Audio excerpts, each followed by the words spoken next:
Muy buenas tardes, bienvenidos, bienvenidas.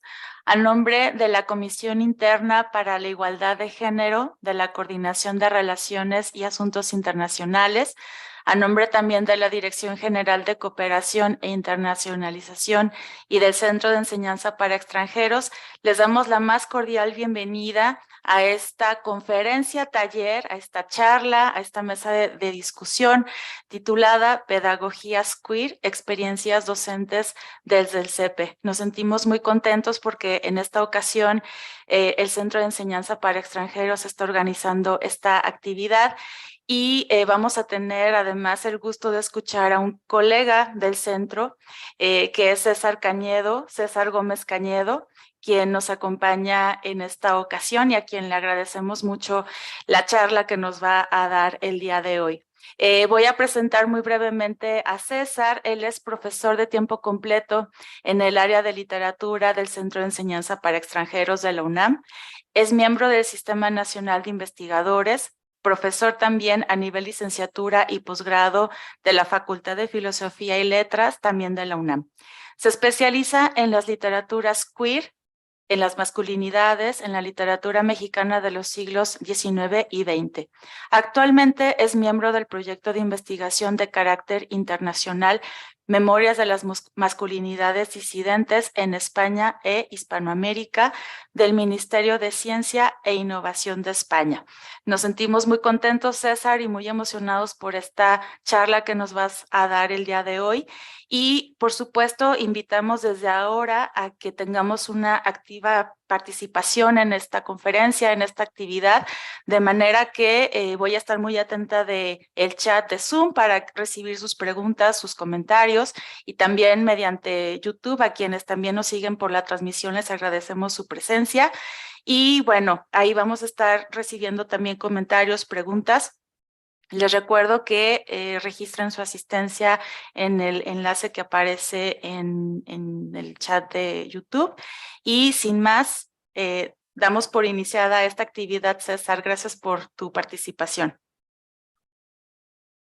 Muchas gracias a la maestra Leonor Alejandra Silva, por presentarme, por darme la bienvenida. Les doy también de nuevo la bienvenida. Muchas gracias a todas, a todes, a todos. Qué gusto verlas, tanto quienes están por aquí en el Zoom como quienes nos van a acompañar por los canales de transmisión. Gracias a la CRAI, a la DGES y a la Comisión Interna para la Igualdad de Género del CEPE y a quienes hacen esto posible.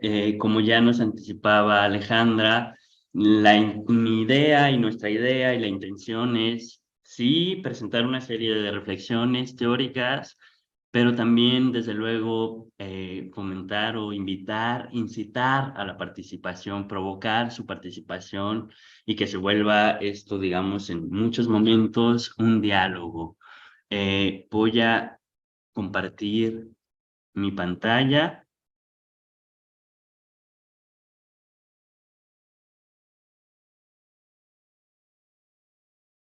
¿Sí? Ya está bien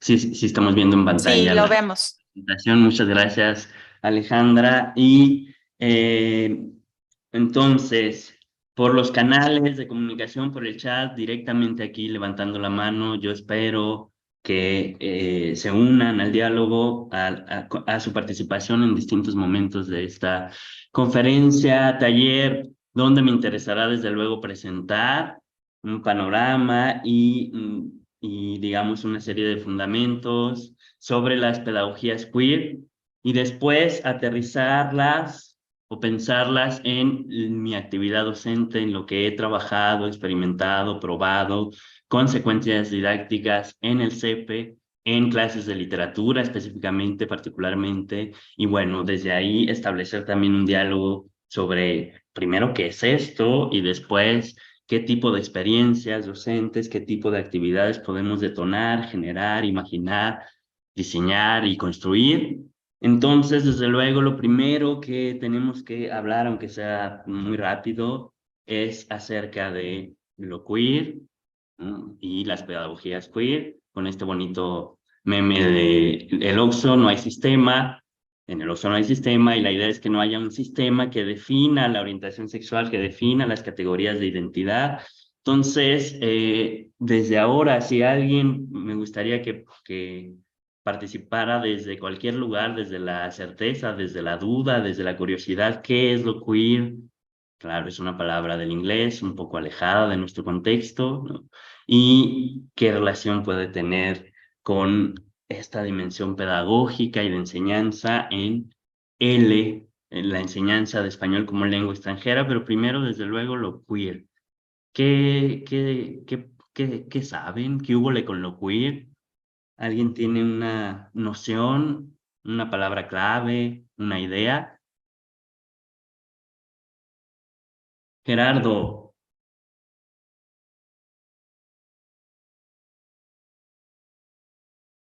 Adelante, Gerardo, puedes abrir tu micrófono y plantear tu pregunta o tu comentario. Sí, gracias, César. Bueno, he tenido varias aproximaciones a lo queer y lo he entendido algo así como lo diferente a los, no sé si decirle, a los estereotipos de preferencia sexual o identidad sexual conocidos, ¿no? Muy bien. Lo Sí. heterosexual y lo homosexual o lésbico homosexual. Muy bien. Entonces, más bien alude a las diferencias grandes que existen en la identidad sexual de hombres y mujeres. Eso es lo que considero o me da a entender lo queer, ¿no? Muy bien. Muy bien. Muchas gracias, Gerardo Reza. Diferentes diferencias. Podemos quedarnos con esta idea que nos expresa Gerardo y con desmontar, quitar, cuestionar estereotipos. ¿Alguien más quiere darnos una aproximación, una idea? Linda, Julia. Hola, sí, buenas tardes. Pues yo entiendo lo queer como algo fuera de una persona heterosexual, Ujú, ¿no? Cualquiera que sea el caso, que sea fuera de eso. ujú. Muy bien. Estar fuera de la heterosexualidad. Bien, muy bien. Me parece una idea que también es interesante considerarla, Linda, lo que está fuera de la heterosexualidad, pero ojo, no la heterosexualidad entendida como una opción sexual, sino entender que vivimos en un mundo, ahorita vamos a detenernos ahí, que entiende lo normal como lo heterosexual. Por lo tanto, diríamos lo heteronormativo, lo que la norma dice que deben ser los cuerpos, los géneros y los deseos, todo está regido y eso se ha teorizado como una heterosexualidad obligatoria, cuando participa o cuando funciona al nivel de un sistema de pensamiento binario, desde luego, que separa hombre y mujer y que separa hetero y homosexual. Alberto Vital, Sí, doctor, gracias, director. César. Gracias, César. Yo solo quiero comentar que para mi generación, la película The Wall con Muy Pink bien. Floyd, en fin, fue importantísima. Y ahí hay un momento casi al principio donde hay ¿cómo llamarla? Una referencia a queer, donde desde una posición de autoridad, digamos, profundamente represiva, se trata de marginar, Muy digamos, bien. a personas. No sé si tú lo recuerdas, César. Sí, sí, y viene muy bien porque, bueno, conecta con esta escena y este ejemplo que nos proporciona el doctor Alberto Vital, conecta desde luego con el tema en más de un sentido, con resistencia a una idea normativa de autoridad, con cambiar la escuela, con la disidencia, con dar voz y cabida a las diferentes diferencias y una actitud también de transgredir, de ir más allá, de cuestionar a todo un sistema de pensamiento en cuanto a un orden que se ha naturalizado o establecido como normal, natural, esencial, llamado, de nuevo, insisto, heterosexualidad obligatoria. Alejandra. Sí, voy a leer una participación de Edgar Giovanni Rodríguez que en el YouTube dice, yo pensaría que es una estética y ética particular en lo diverso y para lo diverso. Muy bien. Muy bien, esta dimensión ética, estética, desde luego también se vuelve muy, muy importante. Y bueno, esta palabra nos causa extrañamiento y digamos podemos tener dos momentos en esa historia que trataré de resumir lo más breve y rápida posible, que tiene que ver con lo queer como una palabra en el contexto anglófono, con mucha fuerza en los 90, mucha fuerza con la disidencia política, con aquella palabra que decía el doctor Vital, lo que entendemos como marginados, los sujetos fuera de la política, fuera de la existencia social, dirá Foucault, que eran en el contexto particular de Estados Unidos, personas negras, de color, pobres, latinas, trans, jotos, maricones, todas estas palabras que, claro, en el contexto anglófono de los 90, donde había una dura represión y al mismo tiempo estos sujetos estaban viviendo condiciones muy precarias de vida y de exigencia y un exterminio brutal, hay que decirlo, tanto por la pandemia del VIH como por la indiferencia en un primer momento de todo el sistema, porque claro, eran los jodidos, jodidas, entonces que desaparezcan no había mayor problema. Eso generó una resistencia y lo queer funcionaba como un insulto en ese contexto que más o menos podemos traducir como raro, torcido, incómodo, disidente, y que no abarcaba solo, eso es importante para el insulto en su contexto, en el contexto de los 80s y 90 en Estados Unidos, no abarcaba solo disidencia sexual o diferencia sexual u homosexualidad, sino también cuestiones corporales, raciales, de capacidad física. Queer era un insulto fuerte, grande.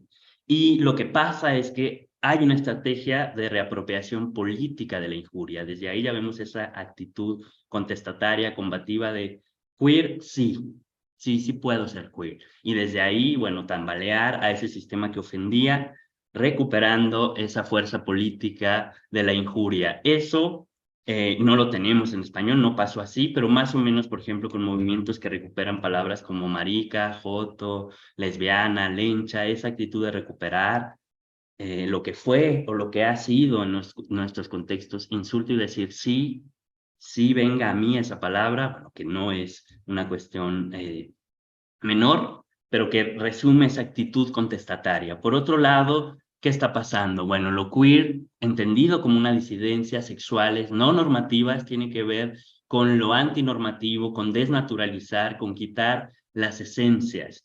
Tiene que ver y le debe mucho a los feminismos de esta época que cuestionaban quién era el sujeto político del feminismo, porque entendieron las mujeres feministas también de la época de los 90 que no todas cabían en la categoría mujer y que eso jerarquizaba y excluía a muchas realidades empobrecidas, latinas, de mujeres negras, que no tenían los mismos niveles de opresión ni sufrían los mismos niveles de violencia que otras mujeres. Y por eso, digamos, este feminismo interseccional, negro, chicano, fronterizo, va a cuestionar mucho quién es el sujeto político del feminismo y cuestionar esa esencia sexual para decir, ¿será que no es un esquema? ¿Será que no vamos de sexo a género, sino que más bien el género también construye al sexo? Bueno, esto es una bomba y fue una bomba desde luego en su momento para repensar o reorganizar y considerar cuestiones como la edad, la situación geográfica, la diferencia corporal, la diferencia de deseo, si eras homosexual, lesbiana, para que tuvieran cabida las existencias trans. Entonces, ese momento de confrontación política, de lucha política que le debemos muchísimo a los feminismos de los radicales de los 80s y de los 90s, se combina con una serie de formulaciones teóricas que están cuestionando que la idea del sujeto no es esencial ni esa histórica, sino que todas nuestras categorías tienen una historia. No hemos tenido la misma idea de familia, la misma idea de hombre, la misma idea de mujer, ni en todas las épocas, ni en todos los siglos, ni en todos los contextos, sino que eso cambia y hay que situarlo. Y a ese ejercicio de decir que el mundo es una heterosexualidad obligatoria, una pionera del pensamiento feminista y que por lo tanto antecede el pensamiento queer es Monique Wittig, que dice, esto es un régimen político, organiza la vida en todos sus órdenes. ¿Qué es el régimen político? La heterosexualidad. No es una opción sexual, es un régimen político porque define y decide todo, lenguaje, formas de gobierno, formas de relación social, todos nos relacionamos bajo la normativa de una heterosexualidad como un régimen político. Tan es así que ¿por qué tendría que definir cosas como la ropa o cosas como los enchufes o los conectores si son macho o hembra? Es decir, si lo pensamos desde ahí puede ser ridícula nuestra categorización tan cerrada en hombre y mujer, que es completamente binario, que le da sentido a un sistema capitalista, colonialista, pero que vale la pena pensarlo fuera, más allá de esos límites entre uno y otro. Entonces lo queer como pensamiento, que digamos ya acercándonos a la teoría queer, tiene que ver con fugarnos de ese sistema, con volver indecible, inapropiable, como una crítica y con una contraproductividad de lo normativo. Es decir, no solo importa heterosexualidad ni homosexualidad como categorías de identidad fija, sino todo un espectro de posibilidades, como una flexibilidad, como una disidencia, como entender que no tiene que corresponder la expresión de género con el deseo ni con la actitud corporal que uno tenga.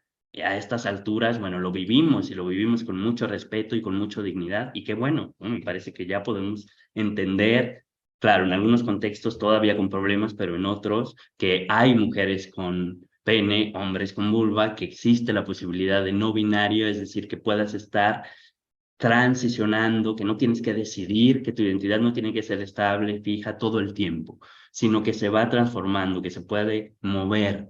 De ahí viene este cuestionamiento de lo binario y de lo esencial. No es binario ni esencial, y eso, bueno, es una potencia también que se vuelve, como decía nuestro comentario por YouTube, una actitud, una ética, conectándolo con lo que fue en un principio, que fue una fuerza transformadora, una resistencia, una rebelión. Por lo tanto, esa es una práctica, es decir, no es un ser, no es que uno quiera ser queer, es un hacer y un saber, todo un sistema de pensamientos que lo que tratan de cuestionar es por qué pensamos en binarismos, en casilleros muy cuadrados, y pensamos que además así hemos pensado siempre. Y desde Foucault sabemos que esas categorías son históricas, que se van moviendo, que van cambiando y que vale la pena también verlas y pensarlas así. Entonces, esa es, digamos, ese marco general muy resumido a grandes rasgos de lo queer como una potencia, como una actitud, como una fuga, como ser inapropiable, como no encasillarme en una identidad, y la teoría queer como un sistema de pensamiento que cuestiona la norma, cuestiona la esencia, cuestiona el binarismo o los binarios. Es una actitud posidentitaria, a la teoría queer no le interesa encasillar en categorías fijas, por lo tanto va más allá de la discusión hetero y homo. Es esa posibilidad de pensar dentro del sistema, dentro del binario, pero también fuera del binario, y reconocer que estos dos pensamientos son igual de importantes, ¿sí? En cualquier momento, si quieren participar, intervenir, adelante, interrumpir, comentar, eso desde luego es un hecho de nuestro diálogo que ya abrimos. Entonces, aquí, digamos, una cita de Tamsin Spargo que resume un poco estas ideas de lo queer, lo queer como una potencia transgresora. ¿Alguien quiere leer o puede leer? De aquí de quienes están en el Zoom.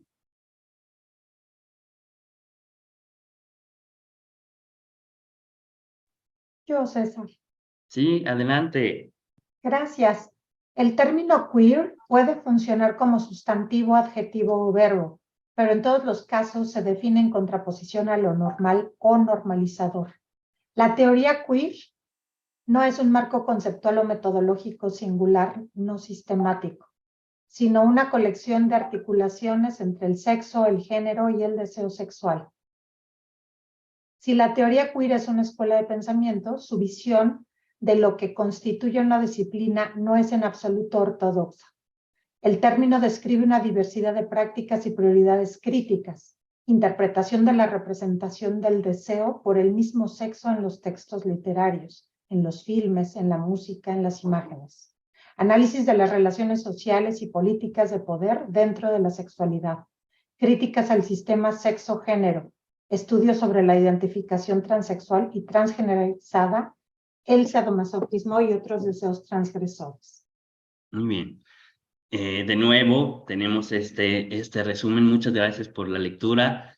Es crítica, cuestionamiento a lo normal en todos los órdenes. Empezó y tiene mucha fuerza e impacto cuestionando el sexo y el género, pero no se queda ahí, sino que va más allá en cuanto a establecer relaciones y ver cómo han funcionado las jerarquías entre edad, raza, capacidad de cuerpo, color de piel, cómo te puedes mover en ciertos contextos, en función de quién tiene acceso a ser ciudadano, qué existencias o qué cuerpos no, qué cuerpos importan, qué cuerpos no, como este título de Judith Butler, ¿no? Cuerpos que importan, y desde luego pensando en que la potencia de este pensamiento es cuestionar los binarios. También hay trabajos recientes que estudian y cuestionan nuestra noción de éxito y de fracaso, por ejemplo, y cómo hemos unificado una idea capitalista, capitalizada de éxito, y de pronto pareciera que uno ya tiene que siempre estar bien, de buenas, y ser muy productivo, y siempre buscar y alcanzar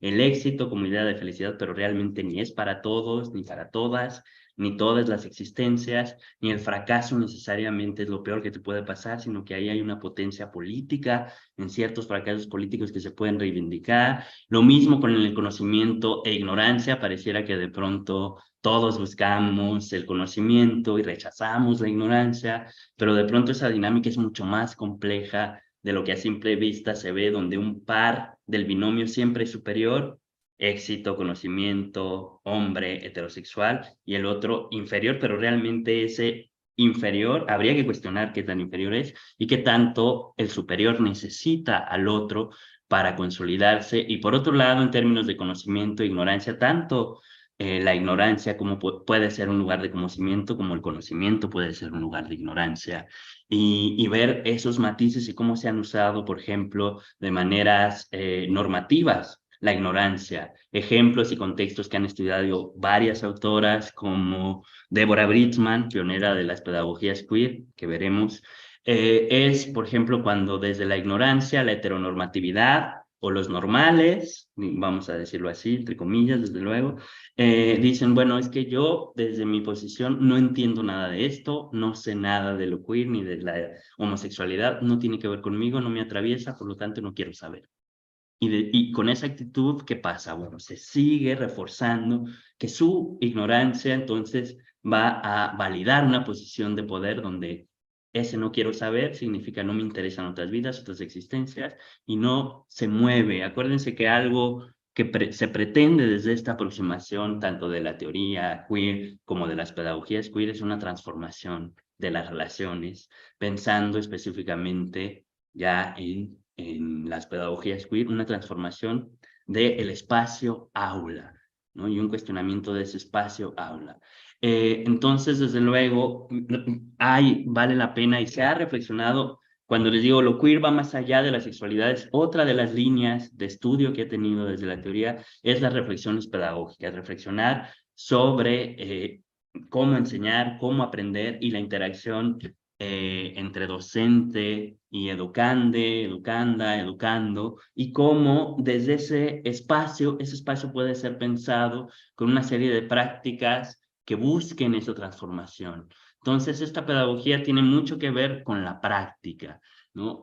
Tanto la normalidad como la no normalidad van a importar desde este enfoque.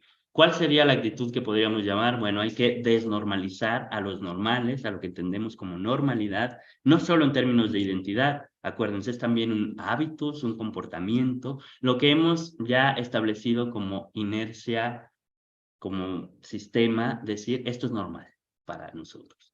Y entendamos también que cuando queremos aproximarnos a las pedagogías queer, a las pedagogías transformadoras, no es solo para sujetos queer, no estamos apelando a que solo los sujetos queer deben sentirse interpelados, sino todas las diferentes diferencias, todas las capacidades diferencias para pensar en análisis de distintas opresiones, cómo han funcionado las opresiones, cómo funcionan los roles como mandatos, tanto de masculinidad como feminidad. Hay ideales que nos dicen cómo debe ser la masculinidad y cómo debe ser de la feminidad, y eso es lo que tenemos que cuestionar. También se cuestiona la idea de diversidad como otredad, porque de pronto pasa esto? Bueno, diversidad es una palabra muy políticamente correcta, muy propia, donde cabemos todos, pero también de pronto descubrimos que no todas se sienten cómodos con la categoría diversidad. Entonces, también se cuestiona desde lo queer, desde las pedagogías queer, las políticas de inclusión que a veces, no siempre, pero a veces pueden ser excluyentes. Desde ahí entonces se desconfía de los binomios, se critica los binarismos como limitantes y estereotipadores. ¿Y qué conecta también en términos pedagógicos? Bueno, conectar desde esta potencia que traemos de la sexualidad, desde el deseo, pensar que el proceso de conocimiento tiene que ser apasionado. Si uno no se apasiona, no se involucra desde la parte afectiva, pues no aprendes o no pasas, no eres atravesado. Entonces, ¿qué le interesan estas pedagogías? Lo que se puede encarnar, lo que se puede llevar a la práctica, un proceso de motivación que tiene que ver con la pasión, y si lo llevamos como con Deborah Bridgman, pionera de las pedagogías queer, con la erotización. El eros docente, claro, desde el respeto, desde fomentar ese conocimiento apasionado, encarnado, y desde ahí pensar una serie de prácticas y actitudes para eso llevarlo al espacio aula. Y no hay generalizaciones, sino que hay que pensar específicamente en mi situación de espacio aula, el CEPE, una facultad, una preparatoria específica, qué preparatoria, qué población, con qué sujetos, individuos interactúo, con qué existencias, con qué procesos de vida, con qué edades, todos esos intereses. Bueno, hay que pensar cómo generar o diseñar estrategias que puedan ir transformando esta relación. Y desde luego se han llamado de muchas formas y hay muchas maneras de aproximarnos. Habrá quien se pueda aproximar desde posturas anticoloniales, cuestionadoras, como desde las pedagogías del oprimido de Freire o el modelo Montessori. Es decir, hay muchos modelos que pueden de pronto conectar con esto, ¿no? Mercedes Sánchez Sainz, que es una autora española que trabaja mucho con las pedagogías queer, nos dice pedagogías antinormativas. Es decir, los nombres que ha tenido esto son varios y no se encasillan ni se clasifican tanto. Pedagogías antinormativas degeneradas, transgresoras, disidentes, transfronterizas, transformadoras, subversivas, en definitiva, pedagogías raras, molestas, extrañas, disconformes. Entendido dentro de la educación, queer habría que considerarlo como un adjetivo y como movimiento, acción, como un verbo. Queerizar la escuela, la clase, el conocimiento y las metodologías. Queerizar lo hemos venido, digamos, notando desde que iniciamos, que lo que más nos interesa, o parte de lo que más nos interesa, es la acción, el verbo, el accionar, que haga, que digamos se mueva, y este movimiento o esta acción tiene que ver, quitar la normalidad en muchos sentidos de ese lugar seguro que tiene, hacer que se tambalee y se cuestione y decir, ni la normalidad está normal, ni eso que llamamos anormalidad es anormal, sino que hay que ver cómo podemos construir espacios donde esto se tambalee, cambie.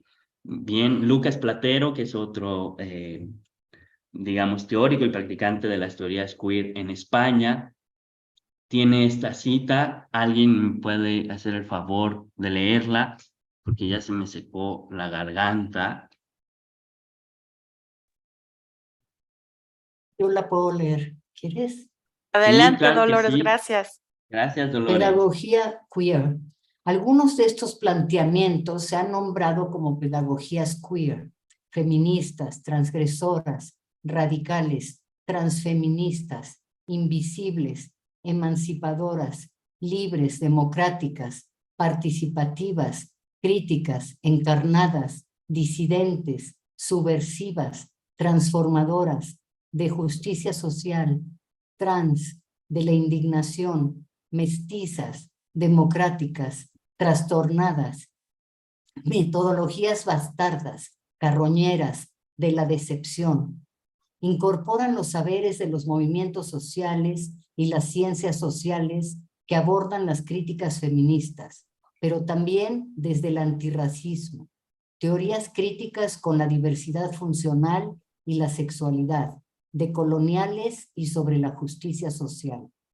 Tienen en común cuestionar que los conocimientos y prácticas más comunes sean neutros y objetivos, que sean ahistóricos o universales.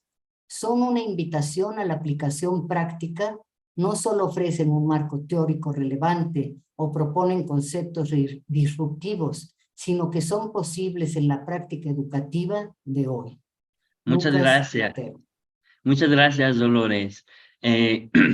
Bien, como hemos venido diciendo, tiene que ver, digamos, una de las herramientas o estrategias o justificantes para seguir jugando con el discurso educativo. El justificante es, mi manera de enseñar es neutral y es objetiva. No me puedo dar el lujo de hablar desde el cuerpo, desde mi experiencia, porque yo soy la persona más neutral y la más objetiva, la más histórica y la más universal. Y eso, bueno, lo cuestiona lo queer para decir, no, eso desde luego es un ejercicio de poder que privilegia un lugar que es la heteronormatividad y un encasillamiento. Entonces, es lo que combatimos de alguna manera, esa idea de neutralidad en el espacio aula. Y por otro lado, desde que empezamos, cuando veíamos que es una estética y una ética, es una ética. No es una invitación a poner bombas mañana, ya que entren todas las expresiones de sexualidad que se nos ocurran.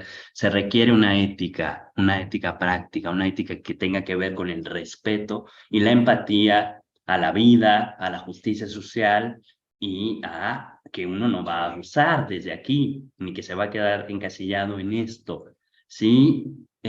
Hasta ahora, comentarios, dudas, reflexiones, ¿hasta dónde vamos? Un par de participaciones nos caerían re bien.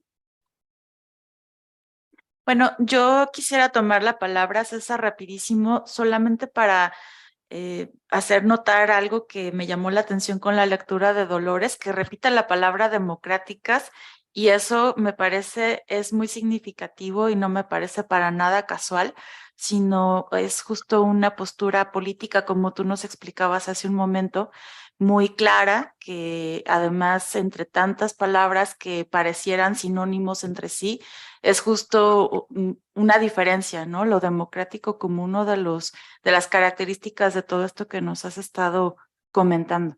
Muy bien, muy bien. No tratar de ser todos iguales, ni separar, sino entender que hay diferentes diferencias y que caben en el mismo espacio, claro, dentro de ciertos límites del sistema o pedagógicos y dentro de esa ética de la que hablábamos. Gracias, Alejandra. ¿Alguien más? Yo quisiera hacer un comentario, perdón. ¿Se puede? Sí. Lo que quisiera o lo que quiero comentar es que en relación con lo que nos has planteado, César, algo que ocurre y que desde la psicología lo veramos y lo vemos, o al menos así se ha estudiado, que el aprendizaje es un proceso eminentemente individual. Y como proceso finalmente, pues los sujetos lo realizan.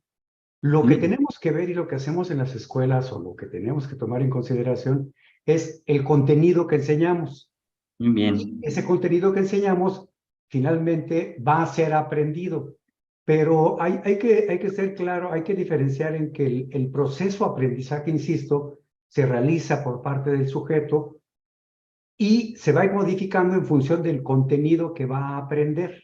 Entonces uno va actualizándose, modificándose, o finalmente definiéndose, no definiéndose, o determinándose, o interdeterminándose en función de contenidos y de las relaciones con los otros.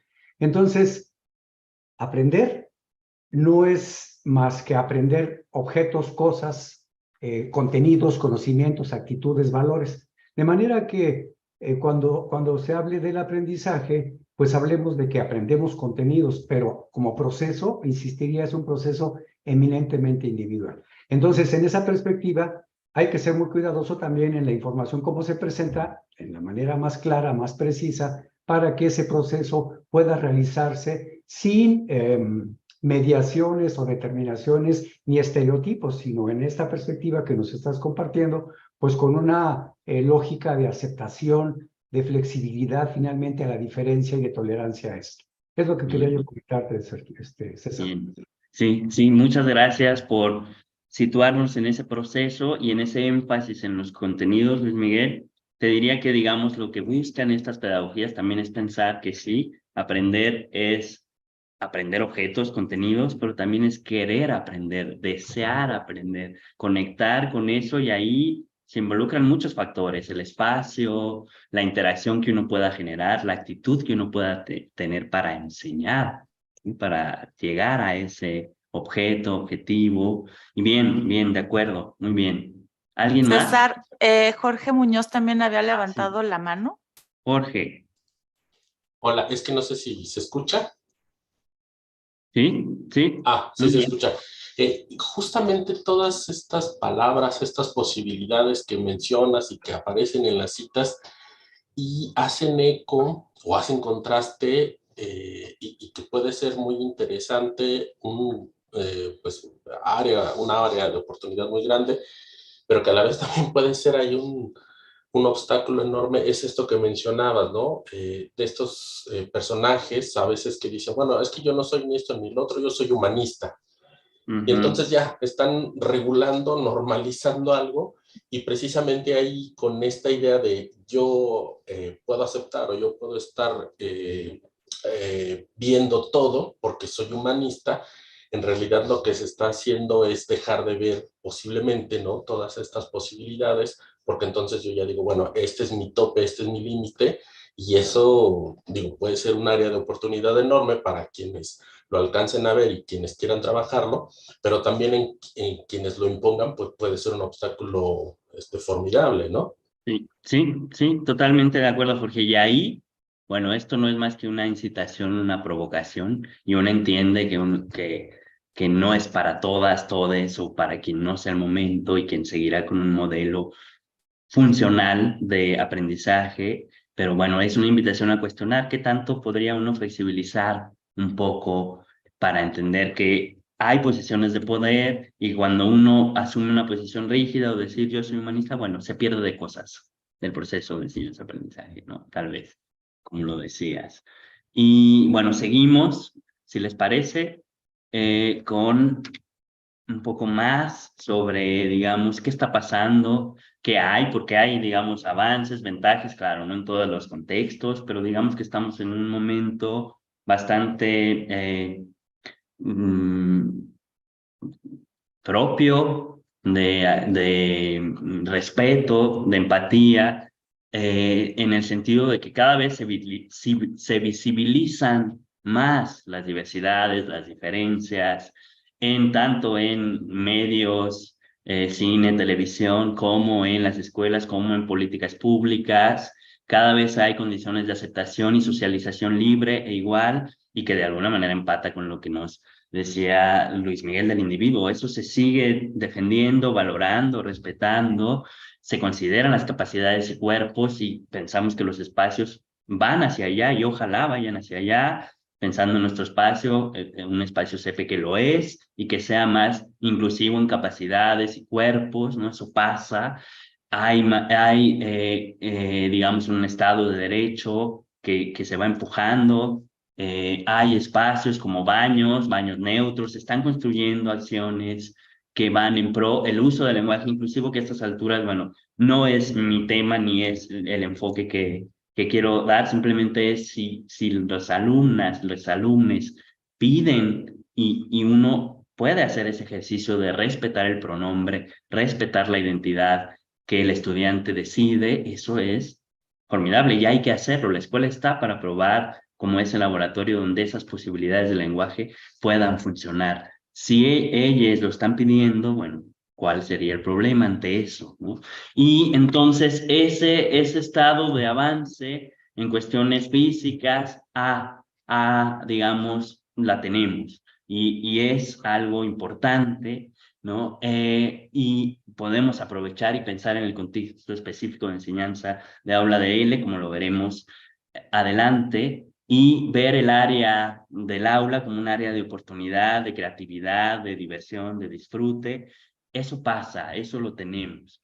Pero les decía yo que estas pedagogías son incómodas, críticas, cuestionadoras, porque luego podemos correr el riesgo de que eso es suficiente, que con poner baños neutros ya, que con utilizar lenguaje inclusivo ya se ganó algo en el mundo y entonces que con aparecer en Netflix ya no tengo problemas de opresión y nadie me ha violentado.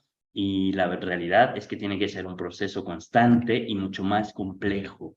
¿Por qué? Porque desde que funcionaron, por ejemplo, las teorías queer, es una crítica que se hace desde lo queer. No basta con ciertas acciones, no es suficiente con simplemente decir voy a ampliar el corpus de lectura. Por ejemplo, muchos movimientos feministas recientes empujan para que en las lecturas aparezcan mujeres. Y eso es muy bueno y es muy útil y qué bueno. Pero no hay que pensar que eso es, digamos, la solución o la suficiencia. Desde esta postura crítica podemos decir, de pronto puede pasar que se amplíen las lecturas, pero si no cambian los enfoques, si no cambia la actitud, se puede resultar hasta contraproducente, porque podemos incluso tener una clase donde sí incluyo voces femeninas, voces disidentes, pero le doy prioridad a las voces heteronormativas y entonces las jerarquizo, o no presento modelos para aproximarme a esas lecturas y entonces termino desactivándolas, oprimiéndolas desde otra manera, ¿no? Entonces, desde las políticas queer hay una serie de críticas a la idea de tolerancia como ese juego en el que el tolerante está por encima del tolerado, ¿no? Yo te tolero, voy superior a ti y tú como una actitud de pronto que puede ser tramposa. Ojo, no estoy diciendo que todo lo que tenemos tenga que desaparecer, sino siempre pensar que no porque ya soy tolerante ya incluyo en mis lecturas 3 mujeres y 2 homosexuales y una lesbiana, ya. O porque ya respeté el pronombre, bueno, ya cumplí. No, tiene que ver con una actitud, con una crítica a esas, y desde luego también se ha cuestionado y se ha criticado, que tampoco es mi tema específico, esta actitud de separar y pensar en educaciones especiales y pensar en segregaciones por distintos tipos, pero se ha criticado desde aquí todas esas actitudes que, digamos, empujan a que haya un ritmo normativo que siga marginando y oprimiendo a quienes no pueden seguirlo, o que de pronto todo esto aparezca como una política pública de ya cumplimos. Bueno, no se trata de palomear, las pedagogías que no quieren ser palomeadas, quieren que esto se encarne, se lleve a la práctica, que sea una constante. De nada serviría tener baños si no hay protocolos para combatir la homo, bi, trans, fobia, si no hay protocolos para combatir situaciones de acoso, si no hay entonces todo eso son tareas que hay que hacer y que hay que pensar y que tenemos esa oportunidad para pensar. Hagamos protocolos, pensemos en evitar o cómo vamos a entrarle a esas discriminaciones para que sea un proceso, para que sea una invitación y una incitación constante a transformar, ¿sí? Entonces, desde luego va a importar siempre quién o desde dónde encarna, otra vez a propósito del corpus de lecturas o de incluir en un temario, y para qué se hace. No falta solamente con hacerlo, sino buscar esa interacción particular, muy específica, docente, alumnos, ¿no? Desde las pedagogías queer dicen que tenga cabida también de pronto el miedo, bueno, no sé esto, no sé cómo entrarle, pero que un miedo, desde esta relación con el deseo, con la pasión, se puede convertir, o está muy cerca el miedo de la curiosidad, de pronto, ¿no? Que tenga cabida esta actitud de lo deseante, de la potencia de desear, porque crear también tiene que ver con desear, con construir, con apasionarse, y entonces que sea desde ahí, ¿no? Que no sea, por decirlo de alguna manera simple, como solo simple maquillaje o palomeo o cumplí, ¿no? Sino que no sea de nuevo una inercia, sino que sea una incitación, digamos, más profunda. Por ahí va esta dimensión. Y lo que me interesa ahora es compartir algunas experiencias concretas, puntuales, o experimentos, ¿no? Que he hecho en el aula, específicamente en el CEPE, nuestro querido CEPE, que sé que muchas y muchos que estamos en el Zoom tenemos una relación, hemos tenido una relación con el CEPE, ¿no? Y desde luego es un espacio que me parece de mucha oportunidad para queerizar, para intentar experimentar estas potencias y posibilidades, porque claro, tenemos de entrada cuando pensamos en la enseñanza del español, eso no quita ciertas complejidades, también hay que hablar de ellas, ¿no? Pero de alguna manera hay mayor sensibilidad, familiaridad con que una actitud de ciudadanía del mundo actualmente significa respeto y empatía de entrada. Entonces, básicamente podemos navegar por esa bandera del respeto y la empatía, y desde luego hay muchas diferencias. Nuestros alumnos, alumnas, alumnes pertenecen a identificaciones de género muy diversas, edades distintas, geografías, cuerpos, capacidades corporales distintas. Entonces, desde luego esa me parece que una ventaja posible, pensando en estrategias y en lo que el CEPE puede potenciar, es que no hay un sentido de pertenencia tan rígido a la normalización ni al proceso de aprendizaje. Y conectamos otra vez, quienes están aprendiendo español tienen múltiples motivos para hacerlo, desde una pareja, desde viaje, desde negocios. No importa tanto la calificación, en ese sentido importa esas ganas individuales de aprender, esa necesidad. Entonces, la normalización puede ser relajada, puede ser, porque también, desde luego, podemos encontrar situaciones y contextos donde hay diferencias culturales marcadamente notables y notorias, y ante esas diferencias culturales, es decir, donde hay otra idea, otra visión de mundo, donde el mundo es binario o es no tan aceptado de la homosexualidad, por ejemplo, y ahí se respeta, desde luego, lo que se hace se respeta. Si no vas a participar de esta dinámica o no quieres opinar en este tema, es completamente respetable y válido, o no quieres asistir a esta clase también. No se trata de que sea una cuestión obligatoria ni de evangelizar a todos en la diferencia, en la disidencia, porque no es esa, digamos, la propuesta ni la postura. Y me parece que lo que pasa también es que en contexto de enseñanza de muchos tipos, pero particularmente de español, de pronto una de las trampas de la normalización es que consideramos que cómo enseñamos, qué español enseñamos, uno heteronormativo, como si fuera una lengua franca heteronormativa, una actitud heteronormativo, ejemplos normales, neutros, pero que terminan reforzando la heteronormatividad. Juan va al trabajo, María limpia la casa, ese tipo de cosas o de construcciones en muchos niveles que son las que habría que cambiar. Esa supuesta neutralidad, que nunca es inocente, sino que sirve a la heteronormatividad, para cambiar tanto el corpus como nuestros hábitos, para tratar de entender o enseñar o colaborar con las hablas vivas del español, con lo que podríamos llamar de pronto jergas, en secuencias didácticas, en cómo nos presentamos, y desde luego una invitación que hacen muchas de las autoras de las pedagogías queer, como Val Flores, es hablar en primera persona, encarnar mis experiencias, mi relación con el español, con lo que estudio, y entonces se vuelve un espacio de negociación, negociar con esa lengua franca heteronormativa, con los ejemplos y con los ejercicios que hemos normalizado en el aula, y desde luego nombrar las identidades no normativas, darles respeto, darles existencia,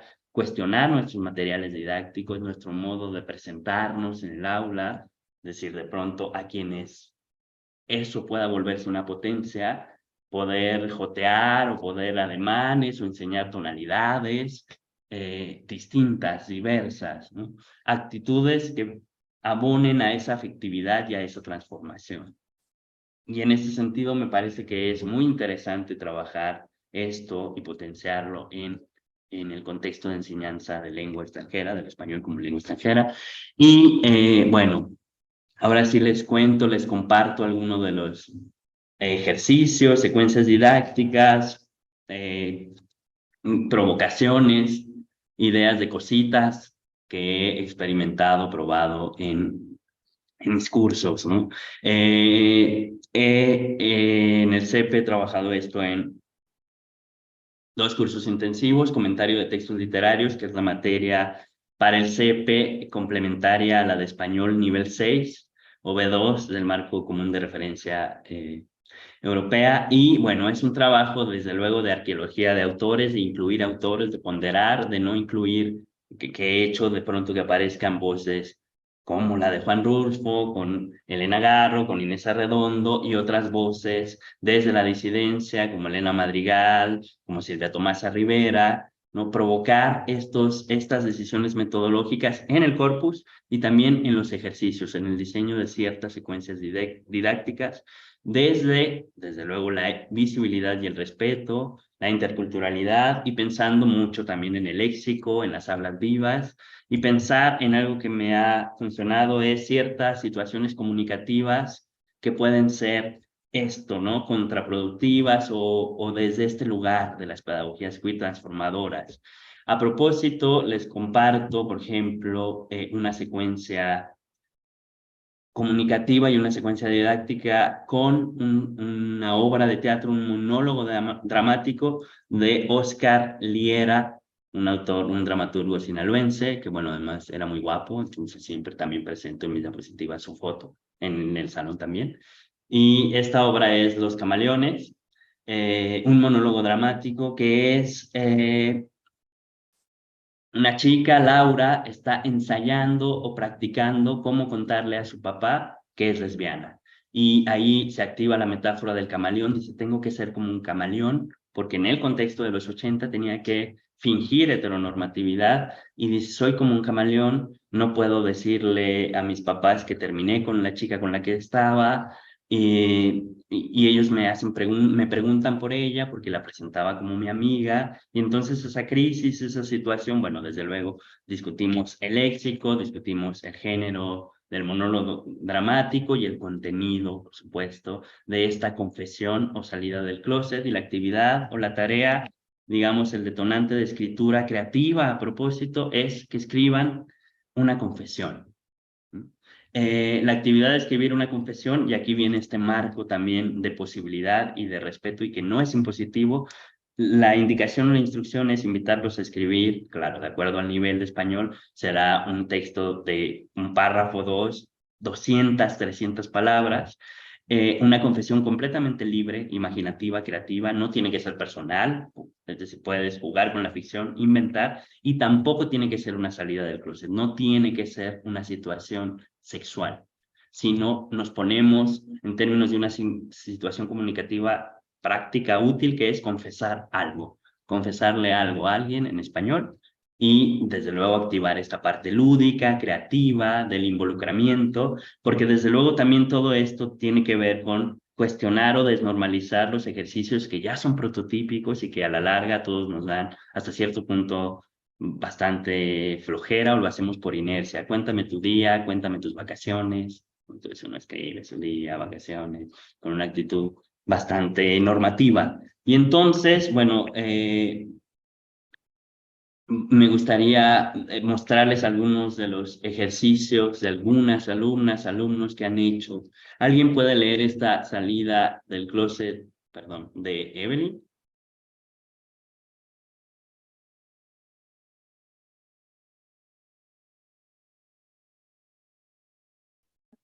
Están ahí, así, Yo todavía. con gusto. Sí, adelante. Gracias. A mi papá, enojo, una puntita de vergüenza, una cara cerrada, pero por dentro, bien al fondo, una sonrisa, una sensación de alivio, de saber que no habrá otro macho interfiriendo en mi vida además de él, de dormir tranquilo por saber que no habrá ningún hombre penetrando a su princesita, pero obvio, nunca asumirá ese pensamiento. A mi mamá, lástima, resentimiento, sensación de fracaso.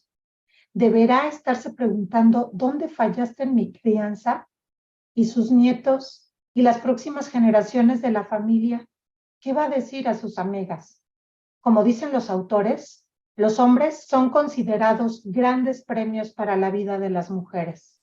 Entonces piensan, ¿qué tan mediocre es mi hija por no querer o merecer o poder sostener el peso de ese regalo? Pero te crían a las princesitas, siempre con la idea de que los hombres son peligrosos, que no tienen valor, que van a querer usarte, que son astutos y mentirosos. Y cuando te vuelves lesbiana, ¿la culpa es tuya? ¿Cómo no alejarnos de esos seres asquerosos de los que nos hablan? La familia nos vuelve locos. Muy bien, muchas gracias por la lectura. No veo quién fue. pero gracias. Fabiola, gracias Fabiola. Y bueno, ¿qué tipo de producciones de textos creativos se han generado desde quien confiesa, jugando desde luego, que es el paciente cero de coronavirus, que se robaron un banco? Otras, claro, muy cercanas a la lectura que acabamos de hacer y comentar y reflexionar, que tiene que ver con una salida del closet ficticia, de una situación sexual o de una identidad sexual, o otras como esta que tiene que ver con salir del closet de el amor a México y de querer vivir en México, Coming Out, Loving México. ¿Alguien puede leerla? Yo la puedo leer. Muchas gracias. Coming Out Loving México. Mi madre nunca ha ido a México. De hecho, nunca ha ido a ningún país en Latinoamérica. Cuando le dije que iba a mudarme aquí, tenía mucho miedo. Creo que una parte de su miedo era por la violencia en México y aún más por la representación de ella en las noticias estadounidenses. Pero también tenía miedo porque CDMX está bastante lejos de ella. La verdad, mi hermano salió del closet con nuestra mamá en serio y creo que ella estaba triste por una razón similar. Por lo menos ella dijo que quizá estaba triste porque sintió que debía saberlo antes. Se sintió triste porque era una nueva distancia entre mi hermano y ella, porque no sabía que mi hermano era gay, una gran parte de su vida, por supuesto. Esta distancia era metafórica y cuando me mudé a México, esta distancia era física, pero en ambos casos nuestra madre estaba triste por la nueva distancia. Para que mi mamá quiera venir a México, podría compartirle mi amor por este país. Me encanta la comida y la cultura. Son tan ricas y tan accesibles. Me encantan las oportunidades para aprender que aquí tengo. Me encantan mis clases de español y también las nuevas oportunidades de negocios aquí. Jeff. Muy bien. Muchas gracias, Alejandra. ¿Sí? Bueno, le encantan sus clases de español en el CEPE, ¿no? Eso no lo dice, pero se entiende que son nuestras clases aquí. Y bueno, que me parece muy interesante, ¿no? Pensar que de pronto en algún contexto, para alguna realidad, otra, desde luego, puede ser un motivo a confesar para su familia que le gusta México y se quiere vivir en México, porque claro, para alguna familia en algún contexto puede ser eso peligroso, de nuevo aquello que dice Gerardo, estereotipos. Vemos cómo vamos desmontando estereotipos y acercándonos a situaciones que no es lo mismo confesar para todos, todo, para todas, todo, ¿no? Y bueno, ese es uno de los ejercicios que les quiero compartir, que les comparto, el de la confesión, jugar a hacer, imaginar, inventar una confesión.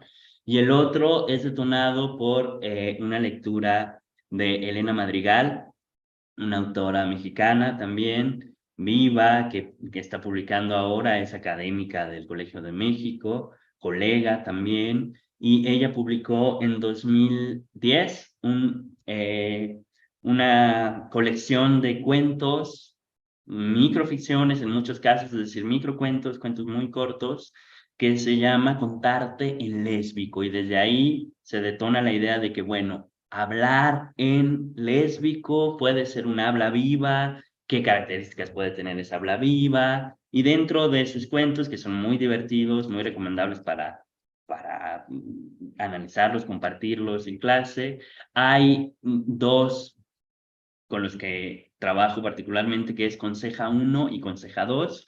De entrada, la idea de la conseja. Por un lado, claro, la conseja, si pensamos en géneros literarios discursivos antiguos, era un género para, digamos, educar a los gobernantes, a los reyes, digamos, Edad Media, Renacimiento, en ese tránsito, pero no va por ahí Elena Madrigal, desde luego, sino cambiar esta actitud heteronormativa del consejo y pensar en cómo podríamos ver diferencias en un consejo, en una conseja en términos femeninos. Es decir, recuerden que una actitud política que han tenido muchos feminismos es cambiar a femenino y así asumir que hay un cambio, como con Cuerpa, ¿no? Y bueno, ella lo está haciendo aquí con un género literario, la aconseja. ¿Qué sería aconsejar desde ese lugar, desde esa enunciación femenina, no necesariamente de identidad femenina, pero como un lugar de enunciación. Y bueno, las dos consejas que aparecen son muy breves. Una tiene la estructura de chisme, por lo tanto también es muy divertido, interesante. Bueno, en clase saben que es un chisme, a ver cómo sería el tono, cuéntanme, nos ponemos a contar chismes, claro, inventar chismes orales ahí. Y la otra conseja es muy interesante, que es la que les voy a leer, sobre una madre aconsejando a el hijo adolescente. Ya, hijo, deja las lágrimas. Nuestra primera mujer es así siempre. Cabellos sedeños, piel afrutada, inteligencia magnífica, manos para la caricia perfecta. Tu lengua, pobre crédula, lame y relame la pócima escondida en su sexo. En la entraña te planta extrañísima flor que alimentas con tu sangre. Y cuando ella se marcha refulgida y con tu amor, ahora lo sabes, los abismos te avasallan. Pero todo pasa. ¿Quién lo ha de saber mejor que yo? Madre, que no pudo darte madera ni metal, sino solo carne, sustancia extraña y frágil. Bueno, de entrada el tono es muy poético, pero me gustaría reflexionar con ustedes. ¿Algo les llama la atención de esta conseja?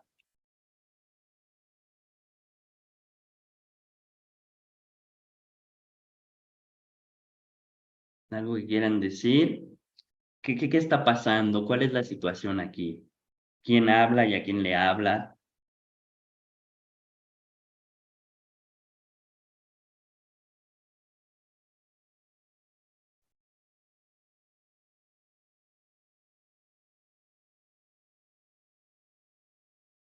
Bueno, a mí me llama la atención el preámbulo, el epígrafe, pero bueno, supongo que la pregunta que estás haciendo va en el sentido de, es una madre que está hablando de su propia experiencia, desde su propia experiencia acerca de una ruptura amorosa con una mujer y lo está haciendo con su hijo, al parecer adolescente. Y bueno, comparten madre e hijo esa experiencia dolorosa de la pérdida de un amor de una mujer. Bien, bien. Muchas gracias, Alejandra. Sí, entiendo que te motive el epígrafe. El epígrafe es de Clarice Lispector, ¿no? Sé que te gusta. Y Elena Madrigal hace estos juegos. Pone los epígrafes sin decir de quién son para que una ahí le dé curiosidad y ande buscando de quién es. Pero lo que dices también es muy importante en cuanto al contenido, que es lo que analizamos principalmente. Una madre que aconseja al hijo ante la primera ruptura. Y como dijiste, desde su experiencia de amar a otra mujer. ¿Qué piensan? ¿Otra opinión, otro comentario de esto? Muy bien, por aquí tenemos, se supone que una madre a su hijo y es extraño que le hable con esa franqueza y apertura, con esa empatía y también y con ese hablar de, sí, yo también he amado mujeres, lo cual no significa necesariamente que sea lesbiana, porque luego nos da, bueno, identificar lo que nos abre la posibilidad hermosa, bella, de imaginar un mundo donde uno pueda hablar abiertamente con sus padres de este tipo de experiencias y ser acompañados desde esa apertura. Y por otro lado, que nuestros padres también tengan esas experiencias y las puedan compartir. ¿Algo más que les llame la atención de cómo aconseja la madre a su hijo? Pues, perdón, yo diría que con tanta sensibilidad, pues finalmente que tiene la madre con la experiencia vivida, que es factible decirle lo que le dice al hijo. Y desde esa perspectiva siento que, aun cuando tienen dos géneros, dos sexos distintos, después de todo, lo puede entender muy bien o lo puede entender tan bien como lo que está viviendo, y creo que todavía fortalecería en mi análisis, fortalecería la relación del hijo con la madre porque sabe de qué le está hablando la mamá. Y además, por lo que está diciéndole, al reconocer que ella conoce qué es lo que está viviendo, bueno, pues asumo este vínculo que ya de por sí son fuertes entre hijos y padres y madres, se fortalezca finalmente más, ¿no? Sí, sí, y bueno, Luis Miguel empieza a decirle, claro, las mujeres porque son maravillosas, Exacto. bellas, uno diría, mamá, ¿no? Desde una Ajá. posición Ajá. que generaría incomodidad, pero aquí es con una soltura, una franqueza, y ahora vamos a ponernos estereotípicos. Cuál es el estereotipo de este consejo? Porque existe, lo vemos en telenovelas, en la vida, lo practicamos. ¿Qué le diría una mamá? No necesariamente mala ni nada, pero normativa, estereotípica? ¿Cómo lo aconsejaría al hijo varón? ¿Qué le diría? Bueno, lo hago yo si quieren. Claro, lo sabía. Esa mujer era mala. Siempre lo vi, siempre lo supe, era de lo peor, no te convenía. ¿No? Tú, hijo hermoso, mi chiquito, eres lo máximo. No te merece, tú te mereces una diosa inexistente que cumpla todos tus caprichos de varón, ¿verdad? De Es que nadie pronto, te va a amar como yo. bueno, ya, eso ya Freud, habla ya Freud para llegar hasta allá, ¿no? Pero quedémonos con esa parte, ten cuidado, claro, desconfía de las mujeres, bruja, ¿no? Estereotipo y una forma de aconsejar bastante misógina es el consejo tradicional, donde se descalifica, misógina en esto, y en otro caso cuando es de amigos, descalificando a la otra parte, ¿no? Siempre poniendo por encima al que está dolido. Pero bueno, no sabemos, porque como hijo puede ser de una manera, pero como pareja, ¿verdad? No sabemos qué será, ¿no? Pero hay que darnos cuenta que el consejo tradicional, y por eso consejo, es bastante normativo, violento y misógino, cuando una madre aconseja al hijo. Y aquí no tenemos nada de eso, sino tenemos otra actitud bella, poderosa, utópica, transformadora, donde decimos, mira qué lindo, no está descalificando a la mujer, le dice, sí, hijo, tampoco está poniendo al hijo como lo máximo, mi tesoro incomprendido. Dice, claro, te va a pasar, esas cosas pasan, y sí, te entiendo, muy empática, diciendo, te entiendo, porque son maravillosas, y cuando el sexo, porque habla poéticamente, pero habla de sexo oral y de tocarla y sentir su belleza, su inteligencia, no descalifica, ¿no? Entonces eso, claro, es muy poderoso, porque cambió la enunciación, se transformó la actitud y ya no es un consejo, estamos ante una conseja. Gerardo.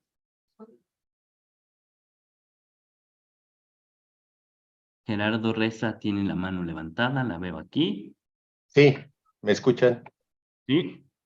Digo, no hay un dejo normativo cuando dice, ya hijo, deja las lágrimas, algo así como los hombres no deben llorar.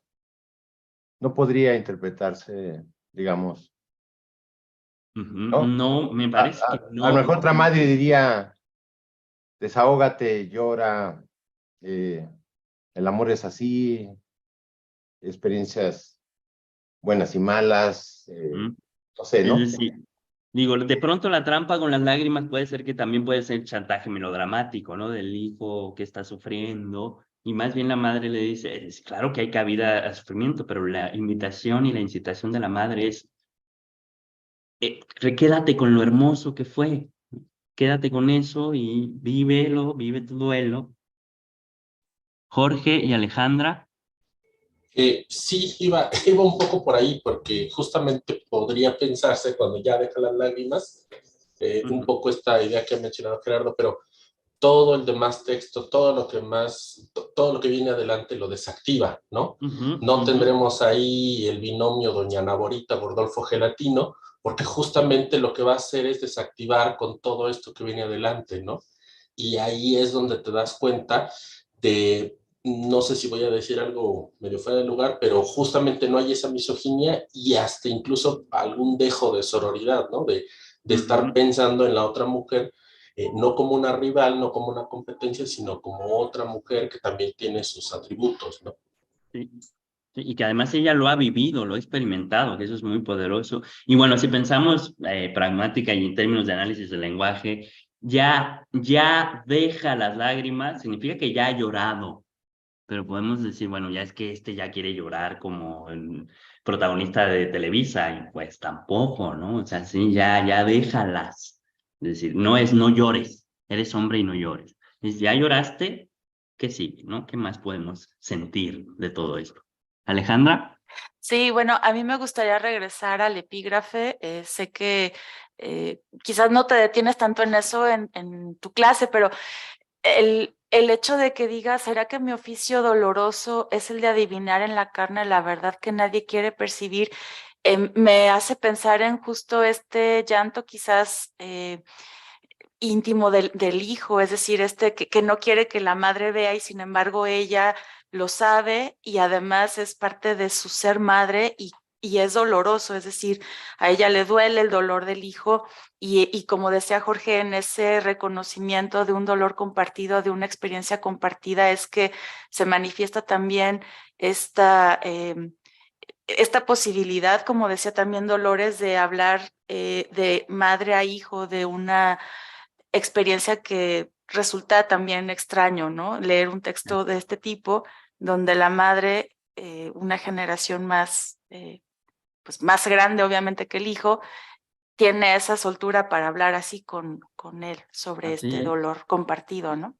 Sí, y de alguna manera nos pone a imaginar escenarios posibles, es decir, qué bonito sería poder hablar así sin implicar que mi mamá es lesbiana, sin descalificarla, no sabemos y está bien, porque no se trata de eso, de fijar qué es, sino volver una relación más empática, más profunda, sí reconociendo el dolor, como dice Alejandra, pero también una potencia creativa, porque eso es, se pone poética la mamá, empieza a decir, ay, sí, las mujeres son la fragancia y el perfume y tal.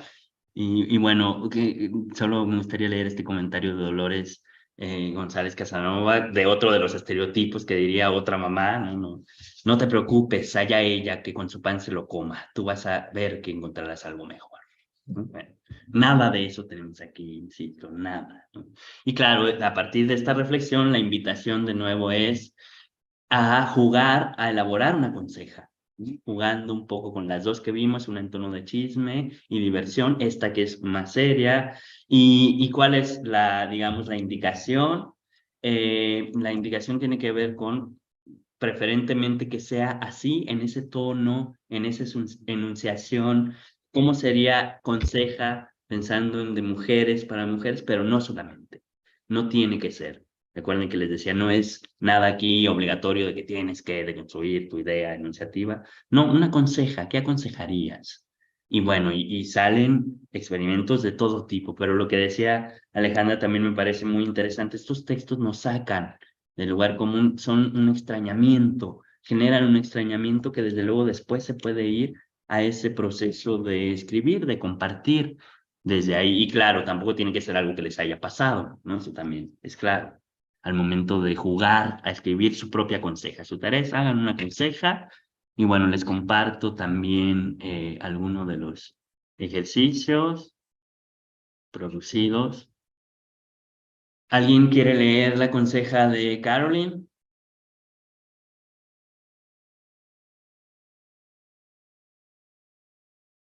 No importa que ya hayan leído. Dice, en el pasado, mija, creí que a causa de que yo soy mujer con estudios, tuve que tener amantes tan educados como yo. Estaba durmiendo con un mecánico y me molestaba que él no había terminado la universidad. Él casi terminó, pero la abandonó en su semestre final. Entonces yo lo dejé. Cuando salió de mi casa la última vez me preguntó, ¿puedo llevar el dibujo tuyo de mi perro? Claro, dije, es tuyo, lo hice para ti. Él me dio las gracias y salió.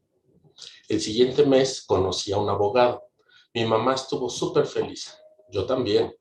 Por fin, un hombre que pudiera concordar con mi nivel de inteligencia, pensaba.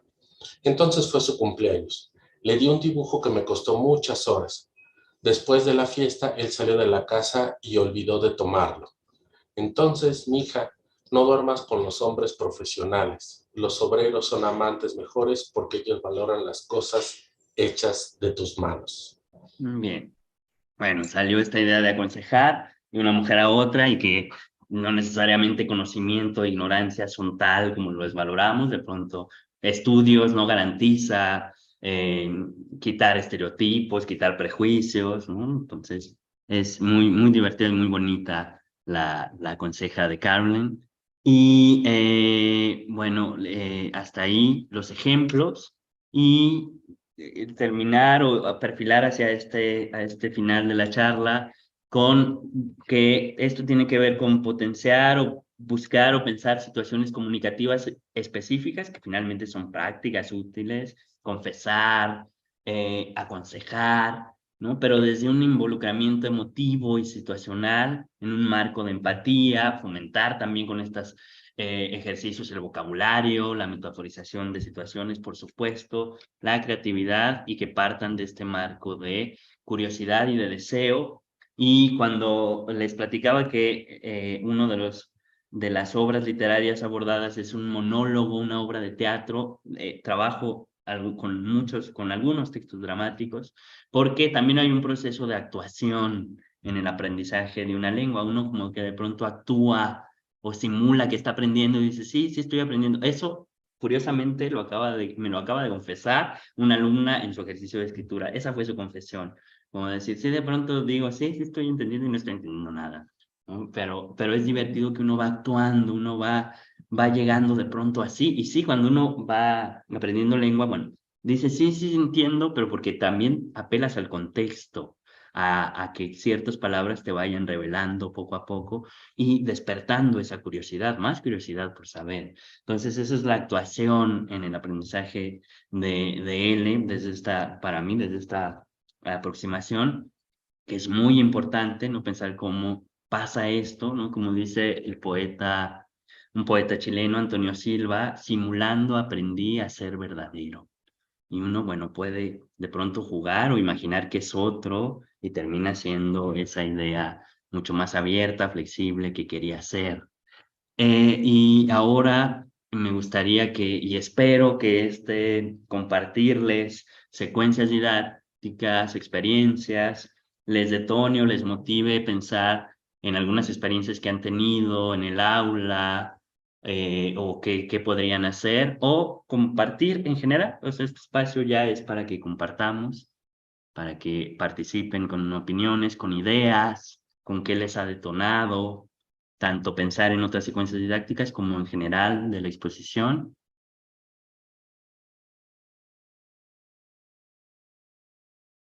Bueno, yo quisiera comentar algo, César, además de que me ha gustado muchísimo tu exposición, la charla que nos has compartido. Noto, creo que algo que todos pudimos observar es la capacidad poética y literaria de los estudiantes, que a pesar de que no tienen quizás el dominio del idioma porque lo siguen aprendiendo, están trabajando, están jugando, más que trabajando, están jugando con el lenguaje de manera que lo llevan a una experiencia propia, ya sea real o no, porque también la ficción es propia, uno lo hace propia, y entonces que ellos compartan este tipo de trabajos, aunque sea en un aula de clase y digamos con ciertos tipo de control, ¿no? Porque también es dentro de un contexto muy pues específico, pero que tengan esta libertad y esta capacidad de jugar con el lenguaje me parece algo muy interesante, muy lindo, y creo que eso hace muy significativo el aprendizaje. Finalmente uno se queda con eso, la experiencia, la sensación, y bueno, pues te felicito mucho por este trabajo que nos has presentado. Muchas gracias, Alejandra. Y tiene que ver, me parece que tiene que ver también con llevarlos ahí. Digo, a lo mejor no se involucran tanto poéticamente cuando les pedimos, describe la colonia o pide indicaciones así en genérico, en general. No estoy diciendo que hay que renunciar a esos ejercicios, son útiles, pero vale la pena pensar en otros, complementarlos con otros, con detonar otras situaciones como confesar. Me parece que por eso se involucran también poética y creativamente, porque son otras tareas, ¿no? No describe tus vacaciones en general, ¿no? A lo mejor pensar algo específico, una experiencia específica de las vacaciones, o sea, como detonar. ¿Alguien más? Me gustaría escuchar. Ah, por supuesto. César, me gustaría si nos puedes dar un ejemplo de metaforización de la situación. de la situación comunicativa, me parece que eso pasó, digamos, en la conseja, cómo un consejo se vuelve poético, metaforizado, y desde luego, por ejemplo, también en Los Camaleones, la obra de Oscar Liera, el camaleón funciona como metáfora de alguien que tiene que camuflarse, fingir, esconderse. Esa es la situación incómoda que uno finge y que eso lo hace sentir mal, ¿no? La apela a la empatía y eso lo vemos también, desde luego, muy aterrizado concretamente cuando vemos, bueno, el camaleón, ¿será que todavía haya personas que tengan que vivir por múltiples razones vidas camaleónicas? Sí, ¿no? Y bueno, de ahí nos vamos. Muchísimas gracias. Queda muy claro. Gracias.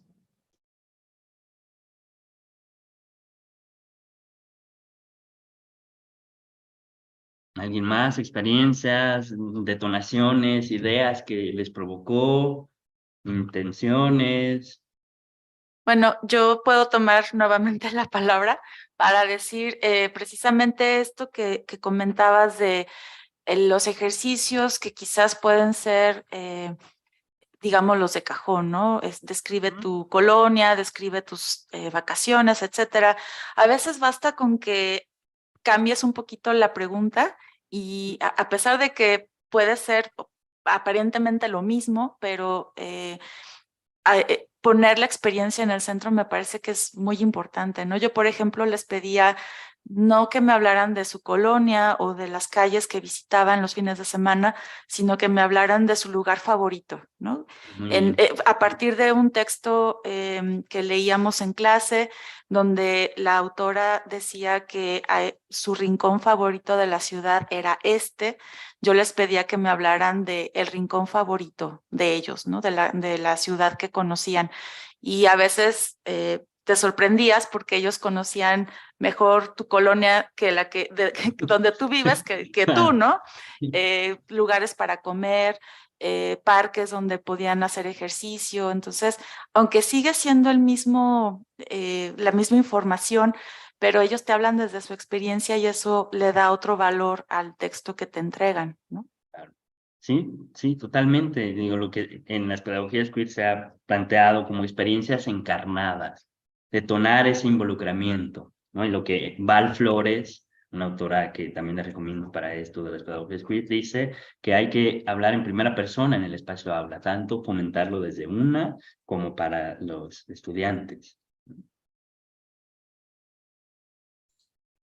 Sí, porque acaba siendo algo significativo, ¿no? Creo que eso es lo que tendríamos que estar persiguiendo y eso es lo que tendríamos que valorar en este involucrarse que tú mencionas. Sí, los ejercicios de cajón, sí, algunos que luego resultan provocadores. Yo les decía, bueno, ¿por qué estás aquí?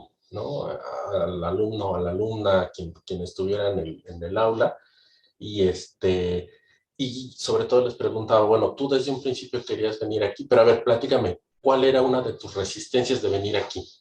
¿No? Un poco esto que has mencionado y que coincidentemente encontramos luego en este ejercicio que nos has hecho el favor de compartir. Y recuerdo, lo platico muy breve, un estudiante de Texas decía que él se quejaba en cierto nivel escolar que porque le enseñaban español, que él decía que para qué iba a aprender español, que nunca lo iba a utilizar. Porque le pregunté, bueno, ¿dónde estabas hace 5 años? Y ya, me contó esa anécdota. Y le pregunto, ¿y luego?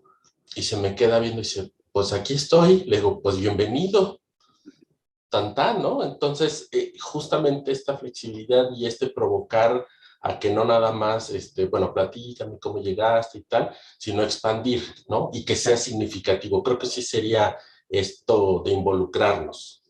Sí, sí, bien, bien. Esas motivaciones, ¿no? No se trata de dejar lo que hemos ya estructurado, secuencias, sino involucrar otras, involucrar esas motivaciones, tanto lo más común como lo menos común, y bueno, ver, hacer ese juego, ese laboratorio, esos experimentos es lo que me interesa, digamos, que nos quedemos con eso, y particularmente lo he disfrutado mucho. Y desde luego se está preparando y cocinando en una publicación, en talleres, y bueno, ya hablaremos un poquito. Para terminar de mi parte, bueno, nada más que desde luego que lo queer no es un conocimiento tradicional, que tiene que atravesar el cuerpo, la excitación, el placer, que es una postura política y ética. En la vida no es que entre todo, que nos vamos a hacer, es decir, tiene que ver con el respeto, la dignidad y la postura ética que es la vida, ¿no? Elegir la vida. Justicia social y transformación, y digamos una manera de traducir para mí personalmente lo que tiene que ver con la disidencia. Esta transformación, claro, podría implicar de pronto que consideren que estas experiencias docentes son poco serias, o que somos poco profesionales, o que somos la maestra cositas, pero bueno, no, se trata de provocar ese saber y querer saber. Perder el miedo al no saber y al no tener un esquema fijo también, sino explorar, hacer un laboratorio. Otra cosa de lo queer, no es una obligación, uno no tiene que sentirse mal por no estar en este cambio o en esta transformación, no es una presión, no es algo fijo, quien quiera puede tomar esto y quien no, seguimos siendo tan colegas y tan profesores como siempre. Y muchas gracias. Nada más, bueno, algunas recomendaciones bibliográficas: Pedagogías Queer de Mercedes Sánchez Sainz, Pensando Queer, Somos como Somos, Transeducar sobre arte, docencia y derechos LGTB. Y de mi parte sería todo. Muchas gracias. Foucault y yo les decimos gracias. Muchas gracias, César, por esta actividad, esta charla que ha sido magnífica, en la que has provocado preguntas, reflexiones. Creo que todos nos quedamos con estas ideas, digamos, no solamente para nuestra práctica docente, sino me parece que en general para nuestra práctica cotidiana. Entonces te agradecemos mucho esta charla y esta participación. En efecto, hay un cuadernillo que ya está casi en el horno, se titula Pedagogías Queer entre el hacer y el teorizar, reflexiones y experiencias docentes encarnadas desde el CEPE, que es de la autoría de César y que muy próximamente van a poder adquirir aquí en el CEPE. Pues te agradecemos mucho tu participación. El doctor Vital, que está aquí presente, nos va a dirigir unas palabras brevemente. Así, adelante, doctor. Muchas gracias. Desde que empezó la exposición de César, yo tenía en mente mucho el adjetivo liberador, un trabajo, una exposición como de mucha liberación en términos de estereotipos y de acercamiento a perspectivas que me parece que son cruciales para la comprensión de muchos fenómenos contemporáneos. Espléndidos textos, además, que sirvieron para bordar y provocar también nuestra reacción, nuestra hermenéutica. En fin, creo que también desde el punto de vista expositivo, que era lo que buscábamos, un poco lo dijo Gerardo Reza al comienzo, se ha cumplido plenamente, y me da gusto que además se haya grabado para que podamos multiplicar los efectos de esta exposición. Y además, como bien lo ha dicho Alejandra, tenemos ya una publicación en puerta. Entonces, pues por mi parte sería todo. Veo que Gerardo va a intervenir, pero creo que, digamos, en nombre del doctor Francisco Trigo y del propio Gerardo, en fin, y de todas las personas que estamos aquí, pues una felicitación muy grande, y te queremos compartir tu constancia y darte nuevamente las gracias y pedirte que continúe esta pedagogía que nos ha enseñado también técnicas de clase. Y me parece que yo también en ese sentido me llevo algunas reflexiones para mis propias clases. Muchas gracias, César, también por eso, y además acercamiento a textos que enriquecen mucho. No sé, Fabiola, tenías por ahí un poco un pequeño protocolo, y por supuesto adelante también después de esto, Gerardo. Si quieres, dinos un poco, gracias, Fabiola, ¿qué tenemos ahí? Adelante, sí. Gracias, doctor Vital. Se extiende la presente constancia a César Eduardo Gómez Cañedo por su participación con la conferencia Pedagogías Queer, experiencias docentes desde el CEPE. Recordando que es la Comisión Interna para la Igualdad de Género de la Coordinación de Relaciones y Asuntos Internacionales y sus dependencias adscritas quienes otorgan la presente constancia. Muchísimas gracias, César. Muchísimas gracias también a la maestra Alejandra Silva. También tenemos aquí su constancia. La voy a y se las haré llegar de inmediato. Muchas gracias. Gracias. Muchas gracias. Muchas Muchas gracias. Creo, Gerardo, adelante. Sí, gracias, doctor Vital. La verdad es que no solo ha sido liberador, como lo dijo el doctor Vital apenas hace unos minutos, sino también revelador. Y agradecerte, César, esa libertad y esa emoción con la que nos compartes conocimiento. La verdad es que aprendí mucho de esta conferencia, como de otras anteriores. Hay densidad de conceptos. Yo voy a tener que regresar, desde luego, a la presentación para digerir con más tiempo todo lo que nos veniste a platicar ahora. Y creo que esas experiencias que nos compartiste de tus alumnos son maravillosas, poéticas, como ya lo dijo Alejandra, y me quedo con un gratísimo sabor de boca. Gracias nuevamente, César. Gracias, muchas gracias. Pues muchas Pues gracias. muchas gracias. Adelante, Alejandra, para dar No, no, cierre. era simplemente para el cierre, Eso. doctor. Muchas gracias. Tú adelante. Y bueno, hay una gran cantidad de felicitaciones también en el chat de YouTube. Ya hay aquí una solicitud muy clara de que hagas un curso, un taller sobre pedagogías queer. Entonces, bueno, pues estén pendientes de la publicación de este cuadernillo y luego platicamos sobre eso. De acuerdo. Gracias. Muchas gracias a todos. Buenas tardes, noches. Buenas noches. Nos quedamos solos, Elba. Adiós. Sí, creo que Adiós. bye.